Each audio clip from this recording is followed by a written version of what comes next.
Another week. Sideline Sports is back again. Here we go. I don't know about you, but I spent the weekend in hibernation. The NFL called it Super Wildcard Weekend. I called it Super Snooze Fest Weekend, but we'll get to that in a couple of minutes. Before we do that, though, well, in between napping, I was playing Score No Score.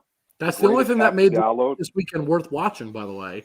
I'd like to say that. If you're gonna watch bad football, play Score No Score. If you're gonna watch good football, play Score No Score. Download it on the App Store, the Google Play Store. You'll love it. Basically, you pick whether the team's going to score or not score, and you win your share of the pot. A lot of fun. Simple, easy, fun. Beat John. We all love beating John. It's a lot of fun. Make sure you downloaded the app. We'll be on there. And like I said, it makes. I'll say this real quick. It makes boring weekends that were basically, check marks for a lot of teams. Like, all right, we just got to check the box, get the game done with. It adds a little excitement because, and we'll talk about it. This was one of the worst weekends of football I've ever seen. Not because the games themselves were just bad. You want to know why? It was predictable. I'll tell you why. Nobody had ball deodorant. They didn't get their Manscaped order. Now, if you go to manscaped.com, use code SSN, you'll get 20% off, and you can get your very own ball deodorant and the rest of the package that we have. But, Absolutely. In case everyone hasn't figured out, that's my product. I'm the ball deodorant guy. If you're going to talk about a product, let's talk about clean-smelling balls. JB, I'm not laughing at the concept of it. I think it's great.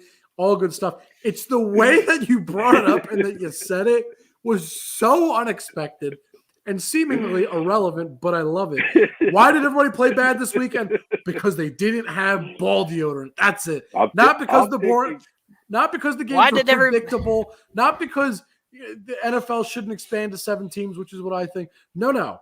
Instead, because they needed ball deodorant. That's it. And he's right. He must be right. There's a reason why the game stunk. Because it didn't. If the referee that was clever. Cincinnati would have had ball deodorant on, they would have not blew the inadvertent whistle, which may have cost the Raiders the game. Which we will talk about. In Dallas, instead of getting garbage thrown at them, if they had their ball deodorant on, they may have been able to slide by and spot the ball before time ran out. And Dallas may have got a chance to run the last play. So make sure you go to Manscaped. Right. Don't let ball deodorant cheat you out of the last play. Use code SSN at manscaped.com. But moving on. Let me take a minute to compose myself. Guys, this weekend was terrible. I'm just going to say it. Hey, some of the games were good. Not all of them were bad. John, name any of the good games, please. The Dallas game was really good. That was a really good game. Okay, John, I enjoyed it because I love watching Dallas That was lose, a good game. But the game itself was pathetic. Dallas should have beat the life out of them because I think on paper they were a much better team. However, Bengals game was a good game. That was an enjoyable game. This was good. I like this. Isaac with the good comments. I like it. Isaac, way to work in the sponsors. That's what we're talking about. Love it. Anyway, yeah. Team player. The Bengals game was okay. I enjoyed it. It was. I wouldn't call it bad. It was. I guess the way I look at the games this weekend are pretty simple. There were games like the Bengals game, which were not good, but they were okay. And then there were games down here, kind of below where my name is, don't even belong to on the screen, where they weren't even worth watching most of the time. Eagles are a perfect example. I'm sorry, but that game was atrocious. The worst game was the Bills game. I think the score is not indicative of how bad that game was. I think we should now talk about the Eagles just in case anybody pops in. I know. You never know when someone may pop in. Eric may want to join us. He may hear us. I know. The Bills game was terrible. That was awful. It was over before you blinked. I got to say this. Why did the NFL expand to 7 teams? I mean, I don't mind it. No, but let me say this. Look at every single 7 seed. It was pathetic in the games they played. Why? It's useless. Both games were absolutely god-awful. It wasn't worth watching. Both teams didn't just lose. They got obliterated. I mean, you may as well have just given that second team a first-round bye. I understand they had to physically go out and play, but in terms of concern to get to the next round, there was none. It was easy. It was just, here's your free victory. I said it last week about the Patriots, when asked about that game, I said the Patriots are going to get. This isn't even going to be a game. Like, that was the one game that I was set on. It would not be close, and the Bills made sure that it was not even close. I mean, the Patriots just are not a team that belonged in the playoffs. They had a nice run. They beat some easy teams, and it wasn't a team I thought that should have been there. They slid into the playoffs. The last time it was bad weather in Buffalo, which was a little bit worse the last time they played up there. New England came in, executed a perfect plan of running the ball. It was a fluke win. Yeah. No, it was not. It was a fluke win. Your quarterback threw 3 times for 19 yards. It wasn't a fluke win. That's a fluke win. No, it was a well-executed game. We saw what would happen. Being what it was a fluke, maybe. We saw what would happen the way it was played. If the playing feels a little more even and the Bills could execute the offense the way they normally do. That's not a fluke win. Hold on. No, but that's looking at the Patriots winning that game was fluky on their record because they're not as good. They're not a 10-7 team. No, that's not right. No, it's true because executed the plan perfectly. Calling it a fluke is wrong, though. Okay. Because they earned the win. They just I think what you mean to say is the Bills losing in that game is a fluke. And what I mean losing to the Patriots in general. Not in that game, but in general losing to the Patriots is what I would say is a fluke. That's fine. However, that game was played perfectly by the Pats. That's what needs to be said. John, I'm just saying, for them to get into the playoffs when they went 3-3 in the division. I know this isn't part of our conversation, but they went 3-3 in the division, and you're talking about teams that shouldn't be there. They beat the Jets twice. They beat the Bills because of the weather, not because they were a better team. We saw what happens when they played the Bills on an even playing field. The Bills absolutely mopped the floor with them in a game, and the only game that mattered between those two teams in the 3 times they played this year, the Bills absolutely stomped them. So that's fine. Like, the Patriots were a team that like much like the Steelers did not belong in the playoffs. And that's fine. There were inferior I don't disagree with that.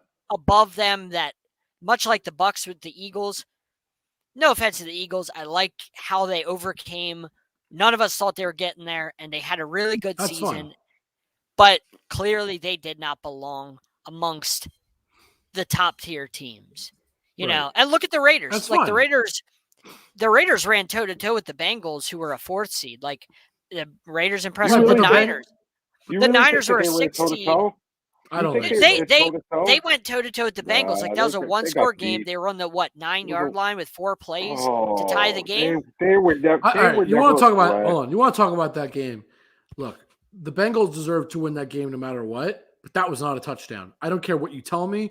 I don't care. You can make the arguments all you want. I have no problem with that touchdown. None at all. I'll tell you you're wrong. I will argue to the day I die. No, I'm just saying I have no problem with it. The rule is as simply as this. The moment the whistle blows, the play is dead, no matter what. The whistle blew during the play. The reason that shouldn't be a touchdown is pretty simple. There's 2 reasons. Number 1, the rule states the moment the whistle blows, the play is dead. The play is null and void the moment the whistle blows. Now, the refs are wrong, which I'll get into in a moment for having blown the whistle. Yep. But why were the refs wrong? I'll get to that. I'll get to that in a minute. But the rule states that the play ends the whistle blows, no matter what. And here's the other reason. But come on, man. The ball was like... If a player hears the whistle blow, they will stop their play potentially. Now, I don't know that Boyd stop playing? No. That's fine. But what I'm saying is, if Boyd hears it and somebody else doesn't, I'm making hypotheticals here. Yeah. I'm not saying it's what happened. I'm listening. I'm using it for the sake of argument, right? If the defender hears the whistle, but the receiver doesn't, the defender stops in their tracks and says, "What's going on? Why'd the play? Why was there a whistle?" Right? Maybe there's a penalty, an injury, right? So the play was supposed to be stopped, but the receiver doesn't hear that. They're going to catch the ball. If you call that a touchdown, it's not right only because. I want to address this comment by Myzik because that's clearly wrong. If you watch the way the Raiders that's played, not true. They played like the Cowboys. They played very safe, very conservative. They did not push the ball. The Raiders had so many holding penalties and false start penalties that killed their drives. That's on them. That's fine. not yes. that's not that on the play you're talking about. Yes. That is on the Raiders because I watched the entire game. There were so many drives where Derek Carr made a really good pass and holding on Leatherwood, holding on Leatherwood, holding on this guy. And that killed the drive. And you get to the 9-yard line and you have 4 plays. I watched it about 20 seconds left and I'm yelling at the screen. You have 0 timeouts. You can't clock that ball on the 9-yard line. Why? Because that's one less down in the red zone on the 9-yard line that you have. You don't care if the clock is running. You need 4 chances to score, not 3. We'll go back to that in a minute. No, I'm just saying. No. I don't blame I want to comment that about lack of a score. I don't blame the Bengals getting a touchdown because the Raiders should have played better. I'll say this real quick. Every NFL team, there's what they call a 9-1-1. Yeah. Which the quarterback calls that, meaning it's no huddle. This is the play. You saw it from Dan Orlovsky, didn't you? Yeah, of course I did. I love that video so much. Of course I did. That's John, like of course my I watched video it. Ever. John, it was great. Orlovsky did a great analysis. Of course I watched it and I know. He deserves an Emmy for that. And I know what so I admit I'm taking that from him because look, just because I do a sports show and I think I know some stuff, I don't know everything. That's something that I learned. That was amazing. Orlovsky I learned so much out of that 2 minutes. There's a 9-1-1 call. Which means when the quarterback says 9-1-1, 9-1-1, all it says to the offense, to his team around him, there's a set play that's meant to be drawn up and executed when he calls that. Maybe it's a screen pass. Maybe it's a run up the gut. Whatever it is, it doesn't matter. But everybody on the team knows this is the play we're running at the moment. He doesn't have to make a huddle. He doesn't have to do anything. He doesn't have to clock it, nothing. So in that instance, I completely agree with you, John. That's one of those plays. Why would you clock it? Just call the play because the worst that happens, you throw it incomplete. Is you throw it incomplete. Exactly. The worst thing that happens incomplete. Exactly. But at least when you're playing that, if that's the play, you could throw it out of bounds. I don't care. But at least if you see something in that play, you can take the opportunity. Throw a jump on to Darren Waller. Throw it away. Big deal. Throw a jump on to Darren Waller in the corner of the end zone 1-on-1. You go incomplete, big deal. It's better than a spike. Absolutely. And to Myzik's point, I know I didn't give JB much of a chance to comment on this game, but the Bengals had 2 defensive tackles, I believe, from the second quarter on. That's it. You didn't run Josh Jacobs all that much. Myzik said he was averaging 6 yards a carry. You didn't run him all that much. It was a 1 or 2 score game. It was a close game throughout. It wasn't like the Bengals were up by 21. So it's not like the Raiders should have deviated from the run. You had 2 defensive tackles left on the Bengals, which just so everybody knows how football works, you can't rotate those guys out at all. Those guys play the entire game. And what happens in football is you rotate defensive linemen out so they don't get tired. Right. Bengals when you're down to 2, you're stuck. Yeah, and Joe Mixon got hurt too late in the game for the Bengals, so they couldn't run out the clock. So, you had so many opportunities as the Raiders. You were given advantages to try and take a lead. That's what blows my mind is you were in this game. You could have won, and you played fool's gold. But much like the Cowboys, you played so soft. Oh, we'll talk about the Cowboys in a minute. Man. I can't wait. It kills me when teams get into the playoffs and play that way. It kills me. Anyway, let me real quick, and then I want to talk about. I want JB to get a chance to talk because we're just running this conversation. But I wanted to finish my point. You guys are me thinking that the Raiders actually had a shot. The game was over. They really played. I want to go back to my point I was making about the flag. The whistle. The basic point I was making was though, if the defender hears it, it's not fair for the offensive player to then go score the touchdown. Because if the defensive player thinks the play is over, how does that make sense? And the NFL basically admitted that the refs were wrong. So, yes, they did. But that crew's not playing anymore this playoffs. Exactly. Yeah. That's my point. That's the NFL's way of saying, sorry, guys, we messed up. That's the NFL doesn't admit they're wrong. They just do actions that subsequently scream we're wrong. The issue is the NFL doesn't keep the crews the same during the playoffs. I know. Why you would switch the crews when you get to the playoffs and throw guys that haven't worked together for 17, 18 weeks. Yep. And just say, John, you're going to go instead of working on Sideline Sports, you're going to go to, the Gauntlet. You're going to go work on ESPN today. And With guys you've never spoken to, have no idea how they work. You better have chemistry. Yeah. From what they do is they take the best performing refs and they put them together in playoff games. From what I heard them say during that game is they put the best refs for each crew is assembled of the best refs that did the best throughout the season. That's that's how they do it. I know. I'm saying they were not the best refs. Clearly, because when you're used to working as a team, and all of a sudden you're thrown with, a bunch of other people, and you're and I'm used to Jake doing something. Now I got John who does something completely different. It throws you off. Especially even if you're good or you're not good, it just changes your game around. So hey, week 16, Tom Brady's going to play on the Bucs, and week 17, he's going to go play on the Lions. He better know the play calls, and he better not mess up at all. He better, him and Amon-Ra St. Brown better have chemistry. Absolutely. So I mean, the Raiders basically, besides the drive for the end of the first half, their offense was disgusting the whole But this is how the Raiders have to win football games is run the ball, keep it low, relatively low scoring. This is what the Raiders played to their game plan. The reason the Raiders didn't do better is because of the holding calls, that the penalties that were killing those drives. Undisciplined football. Raiders football. But the way the Raiders' game plan has been the past 4 weeks when they were surviving to get to the playoffs is they methodically kill you. They run the ball. They go play action. They hit a deep shot with Zay Jones. That's what they've been doing. Hunter Renfrow, the way they're doing their game plan is exactly what they've been doing the past 4 weeks, exactly to a T. But again, like you said, the undisciplined football can't win in the playoffs can't win in the playoffs that way, and they have themselves to blame. Ask Dallas how that went. Well, let's go there next because that was. All right, you want to talk about Dallas? Let's talk about Dallas. I can't wait. Watchable. 6 games, 2 watchable. Good job, NFL. Super wild card weekend. It was a wild card weekend. Super, it was not. No.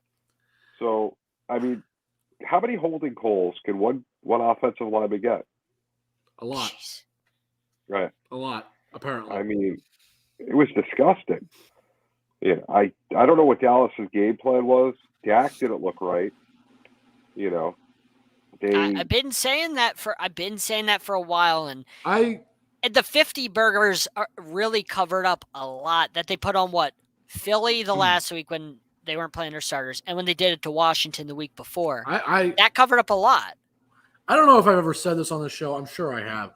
I've always thought Dak is completely overrated. I think he's a good quarterback.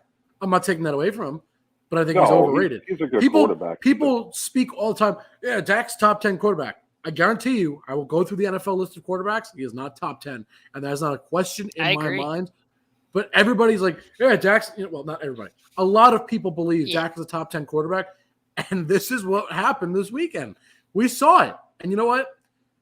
I think the best example of why Dak is not a top 10 quarterback was one play. Does anybody want to guess what that play might have been? Last play of the game? It sure was. You want to know why? Because a good quarterback knows one thing. The run was fine. It was a design play. The run itself is not where I take issue. Dak made one fatal mistake that every quarterback needs to know and should know, especially in those those high leverage, low time situations. The ball needs to be set by the umpire. Putting it on the ground is not helping you. Well, the moment he got up, he should have looked around and said, not only that, where's the umpire? Because he has to give him the ball. It doesn't matter how stupid the rule is. That's the rule. There wasn't enough time to set the ball anyway. You have to know the clock. If you're running an NFL team. But I'm saying, imagine there is enough time. He still did the wrong thing by giving it to his center. That's not the person that needs it. So obviously that was a huge mistake, but you're running, in Jerry's world, the America's team, they're football basically.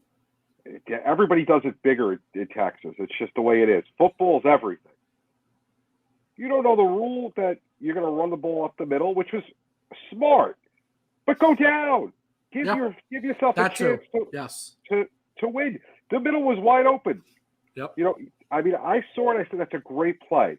Go down, though. Give yourself time to run a play to throw a pass to the end zone. Not that it was going to work. I mean, those type of plays almost never work.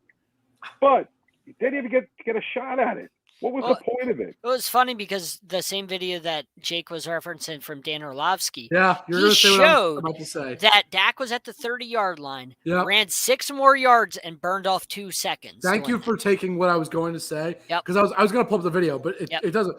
You covered the point. He burned 2 extra seconds doing that. And how many seconds did they lose an opportunity to make one more play on? They lost it by 1 second. So had Dak been smart and said, hey, instead of 6 extra yards, let me get down at the 30-yard line, boom, pop up.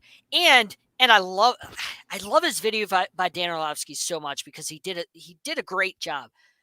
He showed, and I noticed it when I watched the game live too, there were Cowboy players walking back to the line. There were receivers. There was Dalton Schultz. Dalton Schultz had no idea where he was at. He was going back and forth behind the line. Number 85, whoever that is on the Cowboys, I don't know him off the top of my head. He walked back to the line. When Dak slid and was getting back up and hurrying, the linemen were hurrying, that guy was walking back to the line. Not running, not jogging, walking. And then he's tried to do a little sprint. Like, that's what Mike McCarthy has you set up with 16 seconds left or whatever before you do that play. That's the mindset that he has you in. There's no urgency.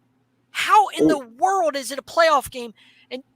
And does number 85 think you have one timeout left? Like, does Dalton Schultz think you have one timeout left? Like, how in the world do any of your players walk back to that line? You would be off that. If I was the coach, you'd be off that team. If you're 85 and you're walking back to the line in a playoff game where we have no timeouts and you're trying to clock it for one more play, your ass would be out of there because that's completely unacceptable. I just rewatched the play. They were on the 41-yard line. So realistically, getting about 10 yards, which I'm watching it as we speak. So Dak is at the 30 at the 10-second mark. He goes and he starts sliding at about the 9-second mark. And he slides. The slide continues until about the 8-second mark, like John he burned said. 2 seconds. So if all he has to do is start sliding earlier, he'll land at about the 30-ish, and he'll be fine. You get 10 yards for the Hail Mary. Everything becomes easier. Inexcusable. And the thing is, people keep saying this was such a great play call. I don't think so. Because if you know you have that little time, no timeouts. So your game plan, let me run this by you. Your game plan is to run the ball, hope you get a spike, and throw one last Hail Mary from the 30-yard line. Or from the 40-yard line, you could take 2 shots to the end zone, maybe 3. With 14 seconds to start that play? Jake? Yeah. Is it 14? About.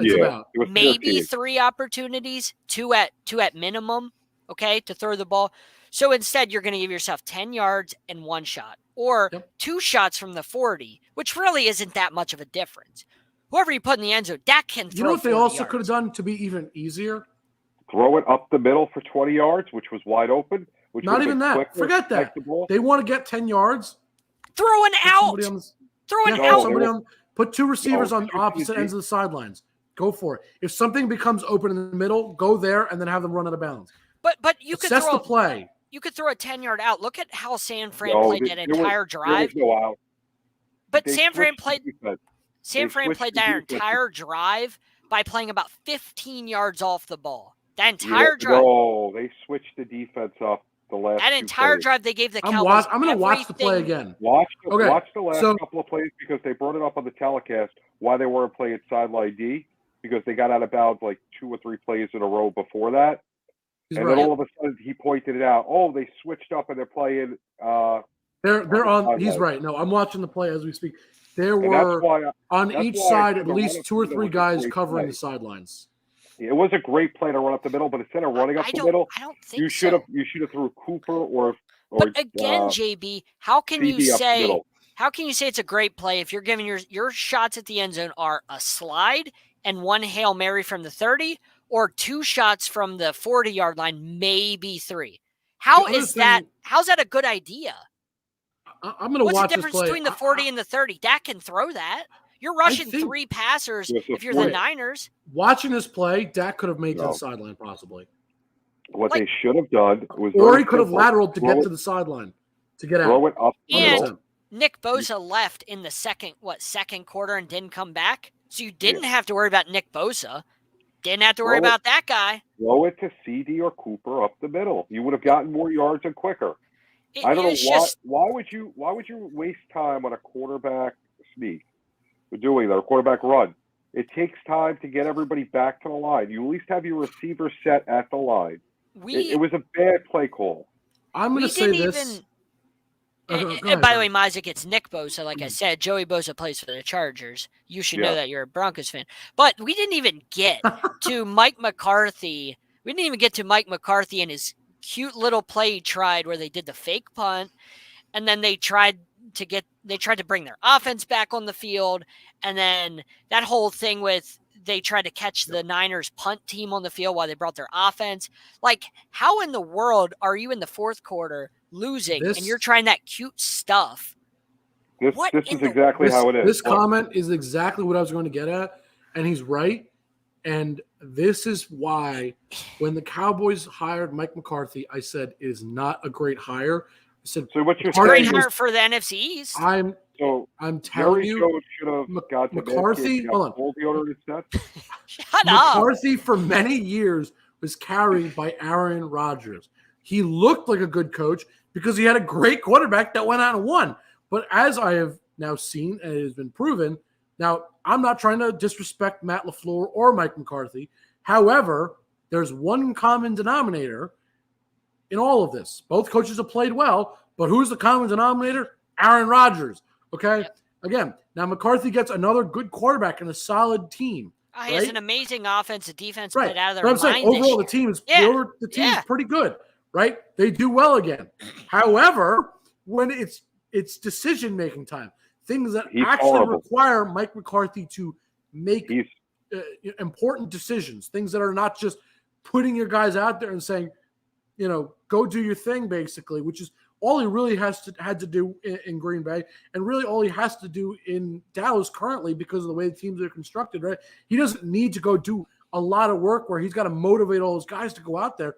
They already are going to do that, and they're also in a bad division where they're going to win games. And it's funny. We saw the true Mike McCarthy colors this week. It's funny that you mentioned that, Jake. Hold on. Mike McCarthy is not a great coach. But he was never a great coach. Like he was a but great people coach. Don't remember that. People don't see that because people like Jerry Jones are like, yeah, he's a good coach. He won a Super Bowl. Exactly. He's not good. He has 2. He won 1. And Mike McCarthy only won that because of Aaron Rodgers. No kidding. Aaron Rodgers won that in spite of Mike McCarthy. Exactly. Tyler Ingram is a Packers fan, so I know he's watching. So if you want to comment, please. He did. Remember this. Eli and Tom Coughlin have 2. Aaron Rodgers has 1. Go figure. But you know why Tom Coughlin has 2? He was a solid coach. Coughlin was a great coach. He had his moments where he wasn't great. That's why I call him solid. I hate Coughlin. But he earned those rings. He knew how to manage the clock. Exactly. And he Jake, would never allow that. And Jake, it was before you were born, but Coughlin was the coach of the Jacksonville Jaguars. I know he was. Expansion. He got them to be good. He took that team to 14-2. Absolutely. Mark Brunell and that team. He was a damn good coach. Now he was hard on his players, and he was not a very nice guy, but they won games. That's what he was known for. Exactly. He was always known for being a hard coach. But he got a job. He got the most out of his players, and he won games. Yep. And that's I completely agree. I'm not saying that Coughlin was the most likable coach. I know he wasn't. No.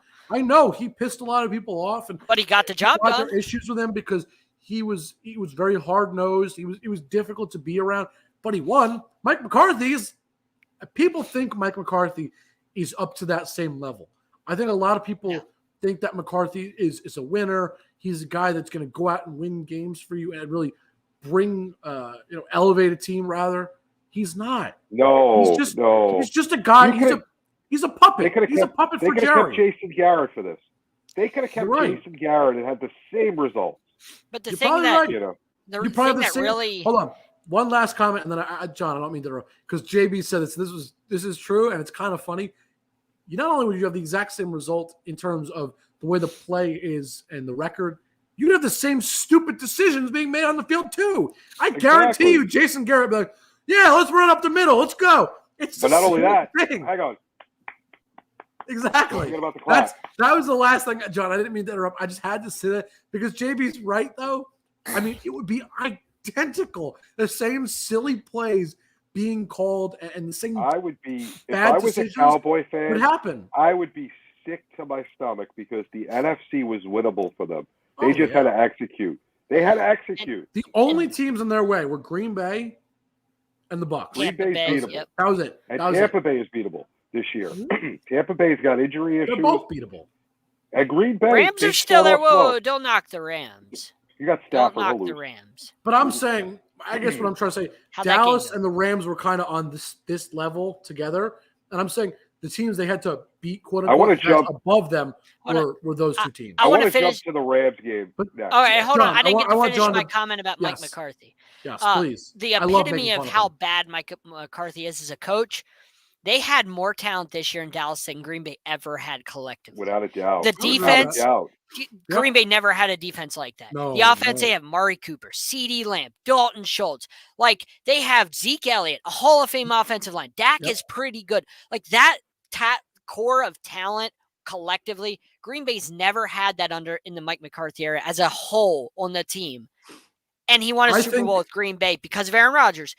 There's no reason they should be losing. Jimmy Garoppolo didn't even do much yesterday. Basically the game plan was, hey, we're going to run the ball, not turn the ball over, stop Dallas on offense, and we're going to win the game. That's what San Fran did.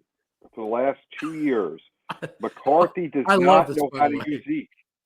He does not know how to use Zeke. He does not use him right. It's horrible. He is a great running back. This defense, compared to last year, what a turnaround. They drafted so well. I wish I was a Dallas fan, the way that team is built right now, the way they drafted guys that are actually good. Don't say that. That's worst disgusting. Enemy to be a Dallas fan because they are going to continue to suffer every single year. They're going to look great in the regular season, and they are going to stink You are out of order. You're a Giants fan. You're not allowed to say that. Baby, they could not get all the ball deodorant in the world to fix the stink. But they should, and they should use SSN. The stink that they will have in the playoffs every single year. It will be a fantastic regular season team. Awful postseason team. Tyler, did you order yet? If not, manscaped.com, code SSN. I just love this comment so much. Yeah, I love it. I agree. I love it. I love that. Yeah, and he's right.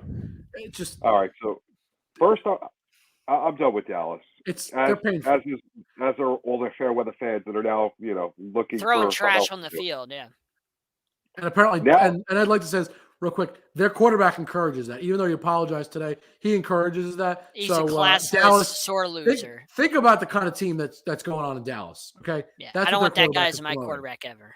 That's what your quarterback promotes: throwing trash at refs. That's real good. Yeah. Good stuff. Yeah. All right, JB. What you got? So, first of all, I am so tired of guys leading with their head. I love Budda Baker, one of my favorite defensive players. I'm glad he's okay. Yeah, that was a rough scene. That was horrible to watch. That was rough. He ducked his head, and did Akers destroy him? Thankfully, he's okay. It was scary. But when a guy's going to learn to stop leading with their head, I mean, that was the most resistance Arizona showed all night anyway. Because what were they doing? They basically just said, "Here, would you like to win, guys? Here's the win on a silver platter." Listen, I read a stat on Cliff Kingsbury. That guy is garbage in the second half of the year.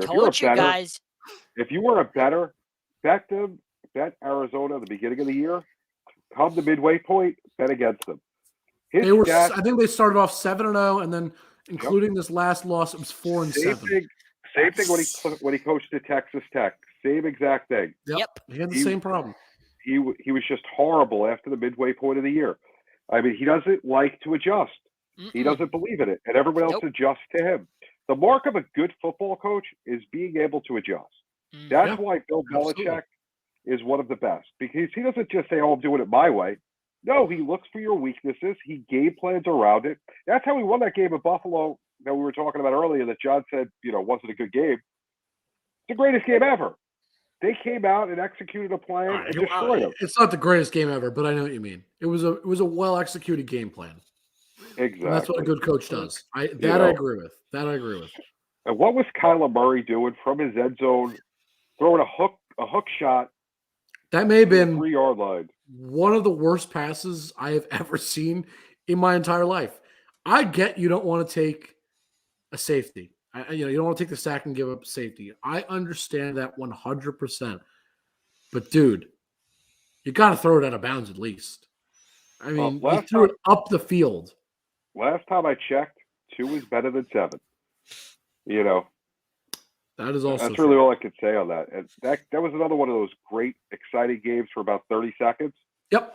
It was exciting when the game started. It was 0-0. I predicted last week that this wouldn't be a game because, like what you just said, JB, at the beginning of this segment, last year the Cardinals did not impress me. That's why I didn't believe in them at all this year, because last year they did the same thing. They started out good, and then they tailed off, and then they missed the playoffs and let the Bears back into the play. Like, Bears backed their way into the playoffs. Like, they did that this year. They made it because the rest of the NFC behind the 7 seed was absolutely dog water. It was awful. It was like the Vikings, the Saints were terrible, like Falcons were terrible. There was nobody to knock the Cardinals out of the playoffs, and they already got hot enough to stay in where they would make the playoffs. You win 7 games, you almost guarantee to make the playoffs. But look at their division, John. They're in the toughest division of the. No, I know that. No, but getting a wild card spot wasn't going to be difficult. What I'm saying is the Cardinals are not a 10-win team. Like, even if they had Hopkins, like this team, like you said earlier, they're a 1/2 of the season team. And then for whatever reason, Kyler Murray just becomes a different quarterback. Cliff Kingsbury becomes a different coach. The team stops. They just stop. I don't know why. Yeah, it's all the coaching for me. And I don't think it's a concern. Like, it has to be a real concern with having Cliff Kingsbury as your coach. I've never believed in the guy. I still don't, because I haven't seen it. And they didn't even show up. They didn't even make the trip to LA. Just remember, he had Patrick Mahomes at Texas Tech. And nobody in their right mind in college thought Patrick Mahomes was going to be the next big thing. And he may be the greatest quarterback we've ever seen. Because he has a lot more proving to do. Right.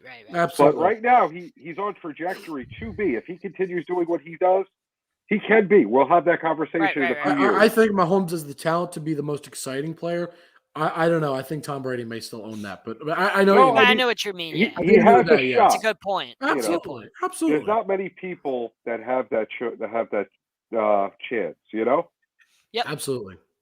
So it's just disgusting. Where do you want to go next? Do we want to even waste time? We spoke about Buffalo New England a little bit, but that was enough to talk about with them. They were pathetick. One of the Hopefully the games, I would imagine the games are going to be better this weekend, because you're going to have Bengals and Titans, which Derrick Henry looked really good at practice today, so that should be fun. You're going to have Chiefs Bills, which that's not going to be much of a game because the Bills are going to get killed. I don't know. Bucks and Rams is going to be a really good game, and then Packers Niners. I think I don't think that's going to be a good game. I think so. I don't. You think the Packers get killed? No. I think the Niners probably lose by at least 2 scores. And the reason I say it is it's Jimmy G. I don't trust him. No, but the Packers struggle to stop the run. Yes, you're right. This was 2 years ago, remember, what the Niners you're right. Kyle Shanahan did to them in the NFC Championship game.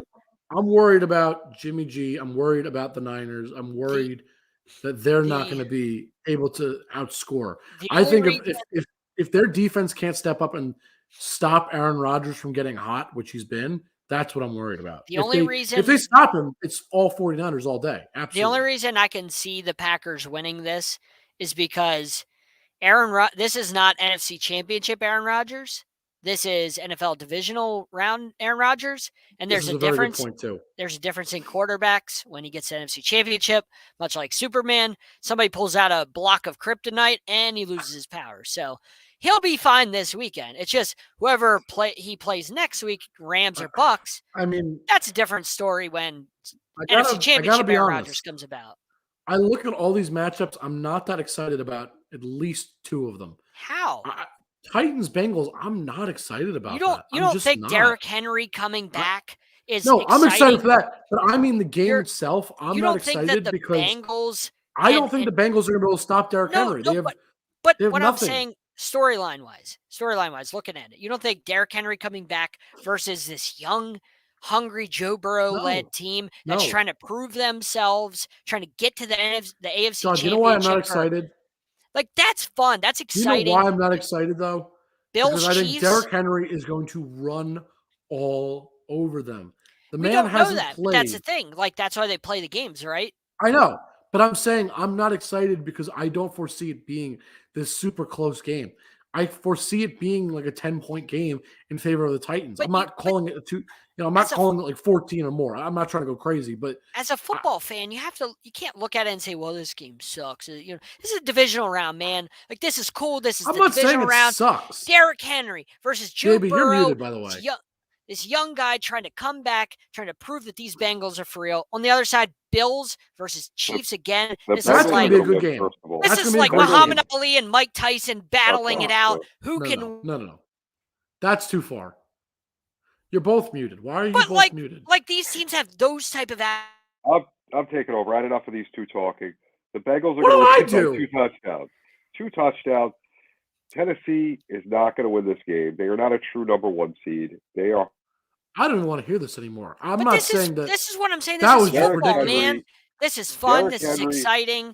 You have to look at. Have nothing John, hold on. JB, you are so insane. I don't think Joe Burrow thinks that way. I think Joe Burrow doesn't think, well, we got house money. I think he thinks it's house we're going to win every game. Yes, he thinks that, but the rest of the team, your leader's supposed to think you're going to win. But they go by what he goes by. No. Hold on. Jake, did you see that clip? Did you see the clip earlier in the season in the locker room after a win by the Bengals? Everybody was yapping and exciting, and Joe Burrow walked in, raised his hand, and went like this, and everybody stopped talking on a dime. Did you see that video? Because that video was one of the most impressive videos I've ever seen. I've never seen a quarterback walk in, do this, and the whole locker room shuts up. Coaches, players, everybody stopped talking the second he did that. That's what kind of leader this guy is. So this is so exciting as a football fan. We've got these great matchups in the AFC. In the NFC, Rams and Bucks, great aspirations. You got Aaron Rodgers trying to prove that he can do it instead of just getting there one time. He's trying to get to the Super Bowl. He's trying to get past the Niners, who are kind of his kryptonite. The Niners are this team that nobody thinks can be here. They just beat America's team. Now they're trying to beat Aaron Rodgers, one of the greatest of all time. Not in the NFC Championship, so he can't use that excuse of, well, he always loses there. This is football, man. This is exciting. These matchups are great. I love it. Give me more of this. This is better than Wild Card Weekend. This is real. Okay, John, here are the matchups that I'm excited for. All right, I'm done. Go on. Hang on 1 second. Matthew Stafford's going to do Matthew Stafford, and Tom Brady's going to pick them apart because Matthew Stafford's horrible when it matters. So why bother? Tennessee. You're a football fan. Trust me. We're also analysts, being a football fan. Being a football fan doesn't matter. What matters it does matter. That's what this is about. You want to get excited about watching the games. Do you really think Matthew Stafford, when the game is on the line against Tampa, is going to do anything? No. Yes. He's going to crawl back into his little shell and do absolutely nothing. What are you going to say next week whenever it's Packers versus Rams? I'm going to say you're living in a world that doesn't exist. Are you going to say the same thing? I'm going to say, wow, I got that one wrong, You're going to be like, whoa, Cam Akers carried him, but Matt Stafford can't do it. Trust me when I tell you, it's not going to be anything like for Matthew Stafford. Matthew Stafford is not the guy. He's better than Jared Goff, but gee, what does that tell you? Not much. They got to a Super Bowl with Jared Goff. They got there. Woo-hoo. And the team is better. Woohoo. Yeah, because they bought guys in. They have no chemistry. They're not going to win. Trust me, it's done. I agree. More importantly, though, which I saw today on social media, people ripping Baker Mayfield because OBJ looked good Monday night. They were saying, that OBJ all of a sudden can play now. It must be Baker. I thought that was pretty clueless. That's an asinine statement. Whoever I said thought that was a clueless, dumb statement, and it holds no water. No, I agree completely. I saw that. I was a little taken aback by it. That's just somebody being silly. That's lazy clickbait. The game I want to see, really, though, comes back to last year's championship game. Bills. I want to see if the Bills got better.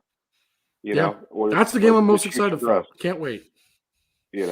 I'm excited a little bit about the Bengals. The AFC excites me. NFC, I think it's going to be Tampa, Green Bay. Yeah. And I think it's going to be a repeat of last year. Tampa's going to go to the Super Bowl. And, we'll see in a couple of weeks. What I've been saying forever. The thing is, without Chris Godwin and AB and the offensive line is banged up, and you're missing some starters, I just don't see them doing it.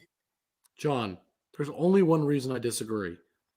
It is guaranteed. I will sit here and guarantee that we're going to see Packers versus Bucks in the NFC Championship game. I'm not calling Super Bowl. I'm calling next week. We do the show. That's what's going to happen. And I'm going to tell you why. There is one single reason that I'm voting confident on the Bucks. It's Tom Brady. The guy has won with nothing. Who do you throw literally to nothing. Jalen Ramsey takes Mike Evans away? Do you throw it to Tyler Johnson? I don't know because I'm not Tom Brady. But Tom Brady has worked with guys like Julian Edelman, who I think is a good receiver. But if you take Tom Brady away from Julian Edelman is nowhere near as good. Tom Brady makes guys play at a level like eons ahead of where they should be. And that's just how he does it. That's why I'm so confident, right? He's just so darn good at making everybody around him so much better. And look, you guys know I'm very vocal that I am not a fan of Tom Brady's by any stretch of the imagination. I'm like any, normal NFL fan. I think that I really respect him. I think he is the greatest quarterback to ever touch a football. I don't even think it's close because of the fact of what he's done.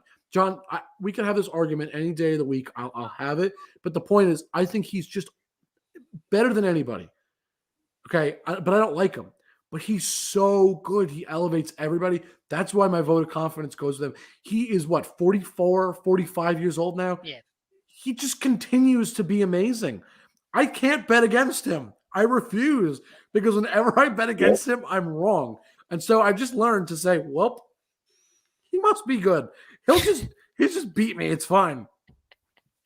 He's always going to beat my bet if I vote against him.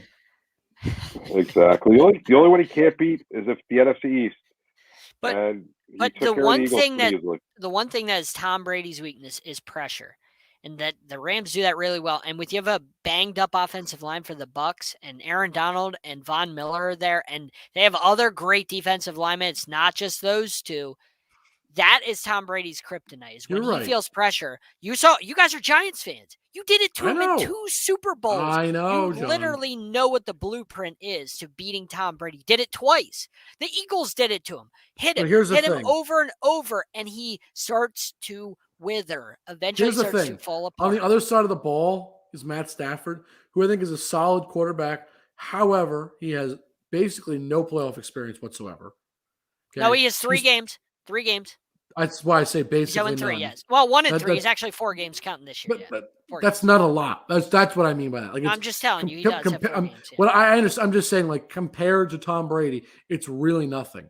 Compared to a lot of guys, it's nothing. But the point is, he only finally just won his first game the other day. Now, I understand why he only just won his first game, because he actually finally had a team that was good on his side, and he was playing a team that was falling apart, which didn't hurt his case. I mean, great that he earned it either way, but you get the point I'm making. Yeah. He finally was playing against he only threw 18 passes last night. Right. My point is, but he was finally actually playing with a team that was good around him, like really worthy of winning a game in the playoffs. Right. It wasn't the Lions, but if you give me 50% of Tom Brady versus 100% of Matt Stafford, and I That's think no Matt comparison. Stafford is a great quarterback, Stafford. I take Tom Brady. I take only because of one thing. You would take Stafford over Brady. If Experience. If you take 50% of Brady and 100% of Stafford, I'd take Stafford. No. Wow. I still take Brady because of the experience, and that's an intangible that I talk about all the time. That's what the one thing that Winners Stafford's win. going to be missing. Winners win. Well, I mean, Stafford's not a winner. We don't know that. He finally has a team. He never had a team in Detroit. No, don't not ever like say this. he had a team in Detroit. It was him and Calvin Johnson. Like and this. That's it. Did they put 10 guys on the offense with him? Those were only Calvin Johnson was the only thing that mattered. Listen, who was on Tom Brady's offense in New England half those years? Oh my gosh! Don't even get me started. We had this conversation before. We've got through this. Jake, am I wrong or right? We don't have time for this because he's had a top 10 defense every year in his career. No, every year. Every single year of his career, he's had a top 10 defense. Get out of here. Matt Stafford's never had that until this year. Isaac. Come on, stats. Let's go. Was he like a mosquito? I thought you were swatting him away. No, he needs the stats. Come on. Here, Isaac. He's like, come on, comment the stats. We need them now. The clappers For anyone that doesn't know that may be watching, Jon Shearer is the stats guru, and we're excited to have him on Sideline Sports. But he's going to prove my point that I'm always right. So check out especially whatever when it comes to this. Jon Shearer does on Sideline Sports. I'd also like to point this out. Now, we already know who's probably going to win MVP. And I'm pretty sure we can all agree that even though we don't agree with it, it'll probably go to either one or two guys. And it seems like the consensus is it's Aaron Rodgers, even though I disagree with it. But it's going to go to whoever's team goes further. Jake, did you take your temperature? No. Why? Because you love Aaron Rodgers. I don't think I don't think he deserves it. I'm saying a lot of the media outlets have reported that the seeming consensus is he's going to get it. I don't think he deserves it at all. No, I don't think so either. But I'm just saying. I would love to see it go to Jonathan Taylor right now. It's going to go to the team that goes the furthest between Rodgers and Brady. That's the way it's going to go. I'm telling you. Regular season. No, I know what you're saying, but I'm telling you that I think whoever goes further out of those two teams is going to. That's how it's going to end up. They vote for it at the end of the regular season, though. So I don't think that's how it's going to go. I'm telling you, I think it's going to end up being where it's close, and whoever goes further ends up getting it. Watch. Jake, you understand what I'm saying? I know what you're saying, but I'm telling you how this works. So you're telling me that Roger Goodell's in the back with the ballot box, switching around votes? If the Packers go further, watch Aaron Rodgers wins MVP. If the Bucks go further, watch Tom Brady wins MVP. All right, but hold on. Here's what I wanted. You don't think there's politics behind the scenes on these things? When the Chiefs won the Super Bowl, Mahomes won Super Bowl MVP before the game started. Time out. Here's what I wanted to say, because this is something that I'm realizing. I'm realizing something, though. Who are the top, two guys probably everybody's saying should win MVP? Tom Brady and Aaron Rodgers, right? I think that's a pretty fair statement that those two are the top guys that everybody said, those will be your MVP. Yes. Why is nobody talking about, and I mean this sincerely, I'm not saying he is going to win, but he deserves at least a handful of votes outside of Jonathan Taylor. Why has nobody talked about Matt Stafford? I'm sorry. Because he had a lot of balls in the season. He's really had a great season. There's been some talk, but very little. But very little, but there's been some. The excuse was the pick sixes that he kept throwing, right. I think. But hold on. But let's look at statistically compared to the other guys that are up for MVP. Okay, Jake, touchdown. You realize Stafford's, you're 100% right, but I know. You're going to go to the reason why. It's the unsexy pick. Because the guy who knows nothing. And it annoys the heck out of me. It really does. What was the guy? Who's the guy in Chicago? I'll give a point to whoever gets this. Who said, I'm not voting for Aaron Rodgers because of his vaccination? No, I don't know his name, but I know what you're talking about. I don't know his name. So, I mean, I don't want to butcher that shows you how the MVP vote is. Right there alone. It means absolutely nothing. Yep. Nothing. Otherwise, Jonathan Taylor would be MVP. You're right. But my point is, you guys agree with me, but this, he is so much better than people are giving him credit for. Oh, I agree, Jake. And it's annoying the heck out of me. Yards, he's third. In touchdowns, he was second. He had a couple more interceptions than other guys. I'm not personally disagreeing with you, Jake. I'm just telling you, like, for example. No, I know. If you were to put Offensive Rookie of the Year and put votes, Creed Humphrey should have been up there. I guarantee he was. I guarantee he was not on that list as being one of the people. I guarantee Jalen Waddle went over him, who had a great year for us. I guarantee guys like Creed Humphrey who are centers do not get an opportunity to win those awards. Right. They should, but like JB said, it's not the sexy pick, so that person doesn't get a chance. Jonathan Taylor's not winning it. And it comes down to stupid things like I'm not voting for him because he did this COVID thing. But I wanted to say that. I had to get that off my chest. The same way with it. I understand with the Hall of Fame votes. It's the same way with when they vote. I had to get it off my chest because Matt Stafford had a really great season. Baseball. Yep. Stafford had one of his best seasons ever, statistically speaking. He won. He actually actively went out there and won. He made the playoffs. He did everything right for his own standards. And this is the last thing I'm going to leave you with. You might disagree, but we're running out of time. So you're not going to really have much of time to retort, which is why I'm leaving you with this. Matt Stafford. Now, I'm not saying that he's the greatest quarterback of all time because I know he's not. Matt Stafford one day will be a Hall of Famer. I'm not saying he was a Hall of Famer. Hold on, Jake. He was a Hall of Famer to me before he went to the Rams. Yeah, I'm just saying. So, I'm not saying first ballot. I'm not saying second ballot. He should but be I'm a Hall saying of Famer. Guarantee it, book it, Hall of Famer, because the way he played with bad teams, the way he's played his whole career, he is a really good quarterback that's always been overlooked. He is. It bothers the heck out of me. That's all I want to say. He just doesn't win. He doesn't win. He also has the two best receivers yardage-wise statistical yards per year that he has. Yep, with absolutely. Super Cup that's not an accident. And Calvin Johnson, number one. That doesn't happen by being a bad quarterback. Just because I don't like him. No. Just because he's not my cup of tea. Tom Coughlin won't be two Super Bowls. He's not my cup of tea. Right. But I still respect him, and I still say that doesn't happen because you're not good. It doesn't happen by accident. You have to have a part. I couldn't have a conversation like that if you weren't like honest and unbiased in some regards, because you got to be realistic that Matt Stafford has been a really good quarterback just on garbage teams for a long time. Yep. If he had a team, a defense and a run game, and you just give him Calvin Johnson, a run game and a defense, the guy would have been in the playoffs every year. But look what happens when you give him a guy like Calvin Johnson. That organization was dysfunctional as anything. Yeah. I am excited about the Rams getting Cam Akers back because he's a good young back. I love that story. Good. We got to wrap up in a sec. This is the last thing I want to comment on what John was saying. Basically, you look what happens at Matt Stafford when you give him a good defense, right? You give him a reliable receiver. I'm not comparing Cooper Kupp to Megatron, but you give him a guy that they're great in their he own builds right, chemistry with. Yeah. He gets that same type of chemistry where he's reliable. He's a great receiver. He's one of the top at this point, right? You give him a solid run game the whole season, even with losing Cam Akers. They still had a solid run game all season. You look what happens. All of a sudden, he's a winner.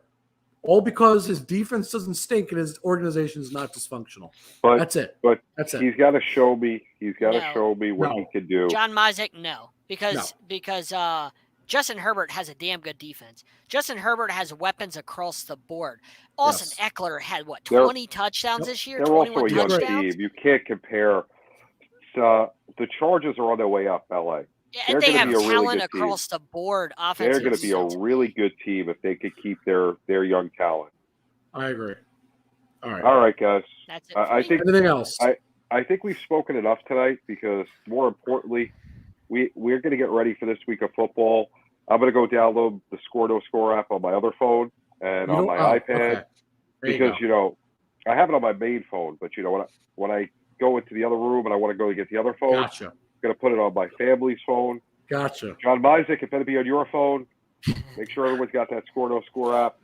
And make sure this weekend when we go out partying to watch the games, go to the bar, use your ball deodorizer. JB, you're killing me with that. Look, JB does a good job at selling stuff. I'll give him that. You gotta stay drives it on home. point. Gotta stay on point. You know, He drives it home. All right, you can follow JB, me we'll at start with you. JB_ the program. There you go. The NBA carousel, NFL carousel, which wrapped. The Inscriber magazine, run by Sideline Sports on the sports section, and the rest of the Inscriber magazine, which is excellent. And everywhere important sports are happening. John? Yeah, you can find me Fox Sports 1340 AM freelancing on there. You can find me Bluehawks 13 on Twitter. Monday and Wednesday nights, Sports Arena, 10 Eastern Time on the Sideline Sports Network. You can find us on YouTube and Facebook and Sideline. I mean, anywhere you find the Sideline Sports Network, Monday, Tuesday, Wednesday night. we're on all the time. You can We're find everywhere. a sip off. You can find there's so many shows for you to find. Look, I'll summarize it as this: if you want sports content, come to us because we cover anything and everything. Nobody does it like us. No, Not ESPN. Nobody absolutely. does it like us. Where you have people that are professionals, but you also have people that understand the game, that are fans like you, that are willing to interact with you and all that good stuff. ESPN doesn't do that. None of those networks do that. We do that. We're the only one that does it like this.